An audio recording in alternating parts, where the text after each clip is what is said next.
उपमुख्यमंत्री पदासाठी सुनेत्रा पवारांच्या नावावर शिक्कामोर्तब। सुनेत्रा पवार उद्याच उपमुख्यमंत्री पदाची शपथ घेणार। महाराष्ट्राला मिळणार पहिल्या महिला उपमुख्यमंत्री।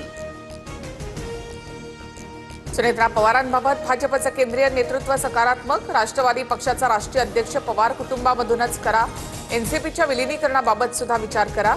भाजपच्या केंद्रीय नेतृत्वाचा राष्ट्रवादीच्या नेत्यांना निरोप। सूत्रांची माहिती।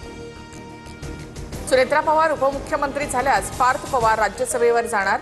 पार्थ पवारांना राज्यसभेवर पाठवण्यास भाजपचं केंद्रीय नेतृत्व सुद्धा सकारात्मक। सूत्रांची माहिती। अजितदादांच्या निधनानंतर राष्ट्रवादीतील हालचालींना वेग। विधिमंडळ नेता निवडण्यासाठी उद्या राष्ट्रवादीच्या बैठकीची शक्यता। विधिमंडळातील कॅबिनेट हॉल मिळवण्यासाठी पक्षाकडून प्रयत्न सुरू। अजित पवारांकडील सर्व जबाबदाऱ्या सुनेत्रा पवारांकडे द्याव्यात। सर्व आमदार बैठकीमध्ये एकमुखी मागणी करणार। सुनेत्रा पवारांनाच उपमुख्यमंत्रीपद देण्याची सर्व आमदारांची इच्छा। माणिकराव कोकाटे यांचं वक्तव्य। दोन्ही राष्ट्रवादींमध्ये सुप्त संघर्षाची नांदी। पवारांच्या पक्षातून विलीनीकरणासाठी आग्रह, तर राष्ट्रवादीकडून मात्र राष्ट्रीय अध्यक्ष उपमुख्यमंत्री ठरवण्याला प्राधान्य। राष्ट्रवादीमध्ये राजकीय हालचालींना वेग। प्रफुल्ल पटेलांसह भुजबळ, तटकरे, धनंजय मुंडे यांनी मुख्यमंत्री फडणवीसांची भेट घेतली। वर्षा निवासस्थानी मंत्र्यांमध्ये 1.25 तास चर्चा। अजित पवारांकडील खात्यांबाबत लवकरात लवकर निर्णय घ्यायचा आहे, असं फडणवीसांना सांगितलं। प्रफुल्ल पटेलांची माहिती। बारामतीमध्ये अजितदादांच्या अस्थींचं विसर्जन। करा नीरा नदीच्या संगमावर विधी संपन्न। सुनेत्रा पवार कुटुंबियांसह सुप्रिया सुळे उपस्थित। अजित पवारांच्या निधनाच्या 2 दिवसानंतर शरद पवार सक्रिय। पवारांकडून बारामतीमध्ये प्रदूषित नीरा नदीची पाहणी। ग्रामस्थांच्या समस्याही जाणून घेतल्या।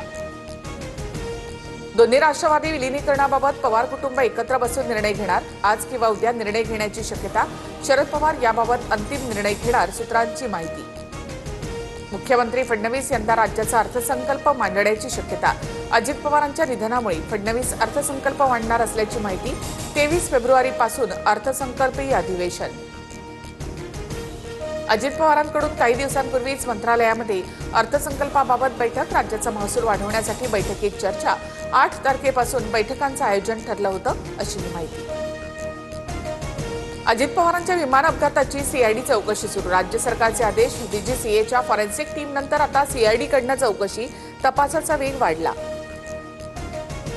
अजितदादांना अखेरची सलामी देताना पोलिसांकडून मिसफायर।